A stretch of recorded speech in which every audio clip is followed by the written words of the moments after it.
هل انتهى زمن ميسي ورونالدو؟ تقريبا ده سؤال من أكتر الأسئلة اللي بتتسأل في المجال الكروي بشكل عام دلوقتي.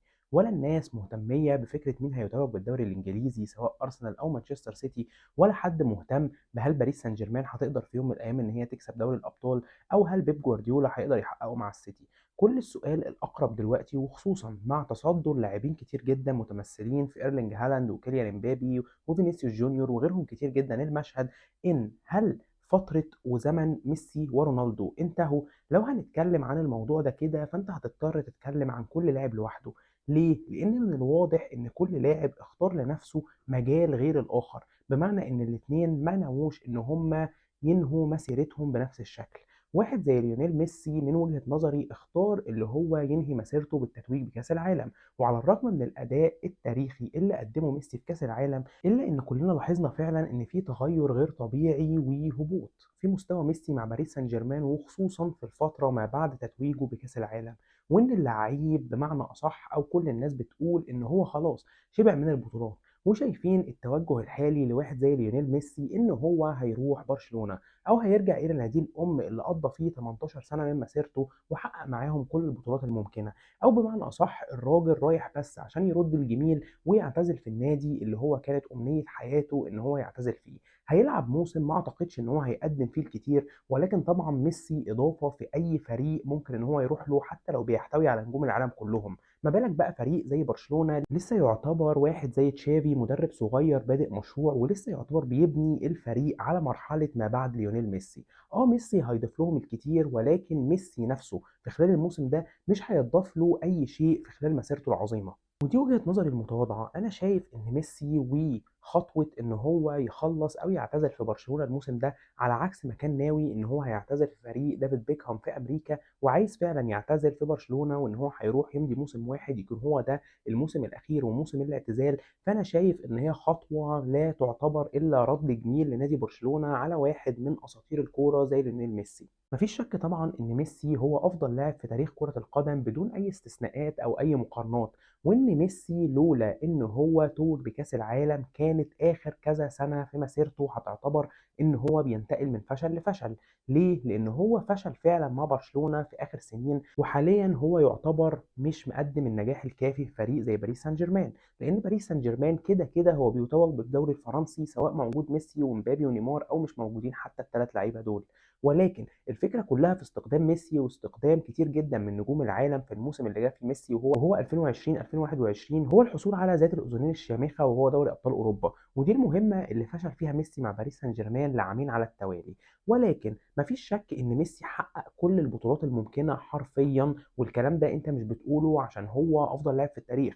لا، فعلا في لعيبه كتير جدا كويسين جدا ومن افضل اللاعبين في التاريخ، ولكن في بطوله او اتنين ما قدروش ان هم يحققوها. ولكن واحد زي ليونيل ميسي هو قدر يحقق كل البطولات الممكنه في تاريخ كره القدم كلهم، وكان اخرهم التتويج مع منتخب بلاده بكاس العالم، وقبليها كان التتويج مع منتخب بلاده بكوبا امريكا، وبكده يبقى حقق بطولات مع المنتخب ومع النادي وما ناقصلوش اي حاجه تانيه.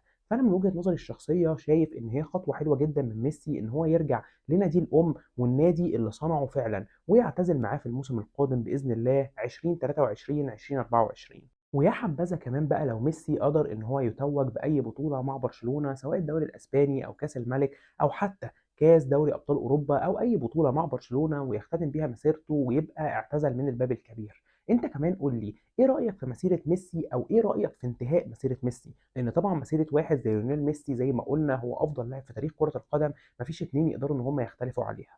اما على الجنب التاني بقى كريستيانو رونالدو، وهو اللاعب اللي عليه اكثريه الكلام في السنين الاخيره، لأنه هو حرفيا من بعد خروجه من فريق يوفنتوس سنة 2019 وهو في تدني مستوى، وفي تدني مستوى ده مش على السبيل الشخصي بس، لا ده على السبيل البطولات كمان. يعني رونالدو من 2019 من ساعة ما راح مانشستر يونايتد ما أخدش معاهم ولا بطولة وخرج بموسم صفري، على الرغم إن هو لو كان استمر الموسم ده كان قدر إن هو يحقق معاهم كأس الكاراباو، وكان كمان بقى بيلعب في نهائي كأس الاتحاد الإنجليزي. ولكن هو فضل إن هو يكون سفير للمملكة العربية السعودية وينتقل للعب في دوري عربي وهو الدوري السعودي من خلال بوابة نادي النصر. ولو عايز تسمع كلام فعلا مظبوط عن مسيرة رونالدو وايه اللي خلاه يعمل كده، فمفيش افضل من الكلام اللي قاله محمد عدنان. محمد عدنان طبعا غني عن التعريف، وهو من اشهر اليوتيوبرز الكرويين على مستوى العالم كله. لما قال ان رونالدو لاعب عنده عقلية احترافية كبيرة جدا جدا جدا، وحب لما يعتزل ان هو يعتزل من الباب الكبير،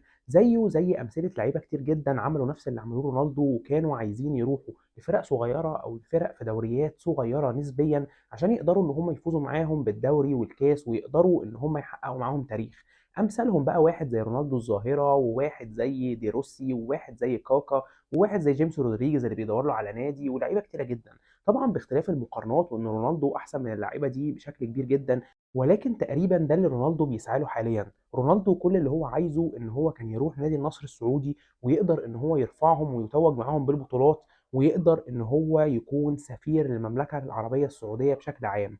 وده حرفيا اللي رونالدو نجح فيه. رونالدو دلوقتي هو الشخصيه الاشهر في المملكه العربيه السعوديه، تقريبا اشهر من ملك الدوله نفسها. ولكن هل خطوه انتقال رونالدو لنادي النصر السعودي كانت خطوه صحيحه؟ من وجهه نظري انا شايف ان هي كانت خطوه خاطئه. لان حتى لو رونالدو كان كمل في فترته المتبقيه في كره القدم في نادي زي مانشستر يونايتد، فانت بتعمل شبه ميسي، او هو مش بيقلد ميسي، ولكن قصدي ان انت النادي اللي صنعك واللي اظهرك للعالم كان فترتك في مانشستر يونايتد من 2005 2006، وحتى عام 2007 2008، ومن قبلها كمان فريق الشباب تحت قياده واحد من اعظم المدربين في العالم ان لم يكن افضلهم، وهو السير اليكس فيرجسون. السير اليكس فيرجسون هو اللي عمل الاسطوره اللي اسمها كريستيانو رونالدو. رونالدو معظم انجازاته الفرديه والجماعيه صنعها في ريال مدريد، ولكن هو انتقل من مانشستر يونايتد لريال مدريد وهو افضل لاعب في العالم، والحائز على البالون دور سنه 2008. انا شايف اصلا ان 38 سنه كتير جدا على واحد زي رونالدو اللي هو يفضل مستمر في الملاعب حتى الان. شايف ان هو كان ممكن جدا السنه اللي فاتت يخلصها مع مانشستر يونايتد ويعتزل من الباب الكبير، وهو اسطوره النادي بلا شك.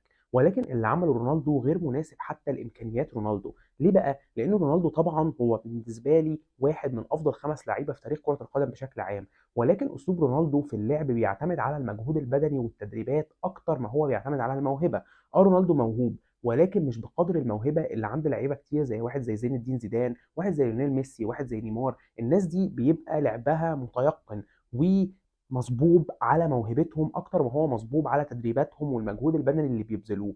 ولذلك لما اللعيبه دي بتكبر في السن، بتلاقي ان فعلا ما زالت رؤيتك ليهم ورؤيتك بعينك ان انت تتفرج عليهم وهم بيلعبوا ما زالت ممتعه زي الاول، حتى لو قلت بقدر خفيف. لكن لما لعيب يكون بيعتمد في طريقته الخاصه على المجهود البدني والسرعات والتدريبات الشاقه جدا اللي بيقوم بيها واحد زي رونالدو، واللي تعتبر اضعاف اضعاف اضعاف التدريبات والالتزام اللي بيقوم بيهم واحد زي ليونيل ميسي، فانت هنا بتتاثر بشكل كبير جدا بعامل السن. ف 38 سنه على رونالدو بالطريقه دي، فهي حاجه صعبه جدا. وان هو موجود في الليفل ده وبيلعب بالطريقه دي حتى الان، دي معجزه من معجزات العالم حرفيا.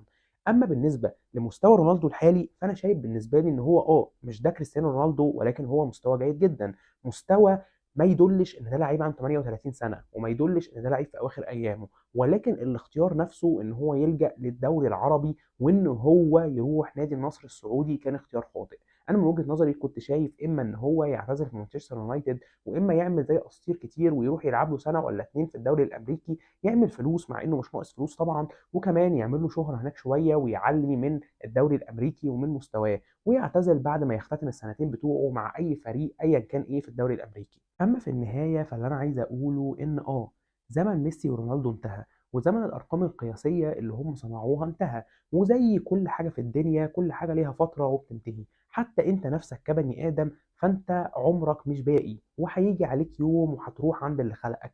ف طبعا العالم هيودع اسطورتين من اساطير كرة القدم وصحاب الارقام القياسية بشكل عام. مفيش رقم قياسي دلوقتي مش متسجل باسم اما كريستيانو رونالدو او ليونيل ميسي، ولكن لازم الانسان يكون متصالح مع نفسه ويعرف ان اللعيبه دي شئنا ام ابينا فهم بيكبروا في السن، والسن هو من الحاجات القليله جدا في الدنيا اللي ما بتقدرش توقفها. فكده كده اللعيبه دي خلاص زمانهم بينتهي. استمتعنا بيهم بشكل كبير جدا، والناس اللي اكبر مننا اللي في منتصف الثلاثينات استمتعت بيهم بشكل اكبر، وشافت المسيره التاريخيه دي من لحظات بداياتهم لحد لحظات اعتزالهم في السنين القادمه او في السنه الجايه بشكل عام. فهي دي سنه الحياه، ومن وجهة نظري الأرقام اللي صنعها ميسي ورونالدو في أرقام كتير جدا منهم ممكن تستمر للأبد، وفي أرقام تانية ممكن إن هي تتكسر، زي مثلا الهداف التاريخي لدوري أبطال أوروبا بالنسبة لرونالدو، الهداف التاريخي للدوري الأسباني بالنسبة لليونيل ميسي. كل دي أرقام ممكن تيجي لعيبة تانية حتى لو أقل منهم مستوى ويكسروها، ولكن في أرقام هتفضل مسجلة بأسماء اللعيبة دي على مدار التاريخ،